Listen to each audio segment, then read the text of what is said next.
چەند هەفتەیە کە ئەمریکا و رووسیا وەک دوو لایەنی کاریگەر هەوڵەکانیان بۆ چارەسەرکردنی قەیرانی سووریا شڕ کردوتەوە لە هەر کۆبوونەوەیەکیشدا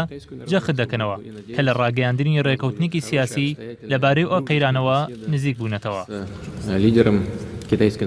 بەڵام دوای کۆبوونەوەکانیان بەرپرسانی هەردوو وڵات دەڵێن ژمارەیەک خاڵی ناکۆک ڕێگرە لە ڕاگەیاندنی ڕێکەوتنەکە و بۆ کاتێکی نادیار دوا دەخرێت.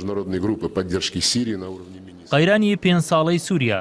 بەردەوام تەوەری سەرەکی کۆبوونەوە نێودەوڵەتەکان بووە و لە پەراوێزی لووتکەی وڵاتانی کۆمەڵی 20دا کە ئێستا لە شاری هانگجۆ لە ڕۆژهەڵاتی چین بەرەو دەجێ، جۆن کیری وەزیری دەرەوەی ئەمریکا ڕایگەیاند ژمارەی خاڵی تەکنیکی لە ڕێکەوتنەکەی نێوان رووسیا و ئەمریکا سەبارەت بە سووریا چارەسەر کراون، بەڵام هێشتا نەتوانراوە ڕێکەوتن لەسەر دوو خاڵ بکرێت.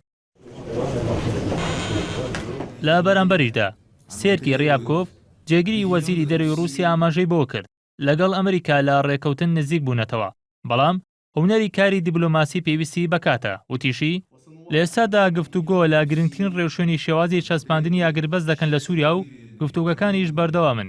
ئەوە لە کاتێکدایە لایەنەکانی ململانی سووریا چاوەڕوانی ئەوە دەکەن لە لووتکەکەدا پوتین و ئۆباما بە فەرمی ڕێکەوتنەکە ڕابگەێنن. ڕێکەوتنەکەی نێوان ئەمریکا و رووسیا چەند خاڵێکی لاخۆ گرتووە کە دیاترینیان بریتین لە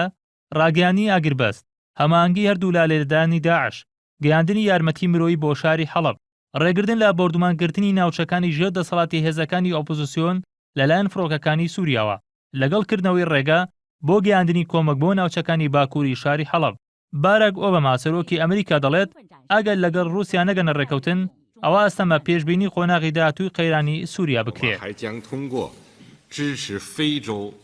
بڕیاریشە 5 ئەیلول لە شاری هانگجۆ لە چین هەردوو لا درێژە بە گفتوگەکانیان بدەن و کۆتایی بە ناکۆکیەکانی نێوانیان بە تایبەت ڕاگرتنی شەڕی ناوخۆی سووریا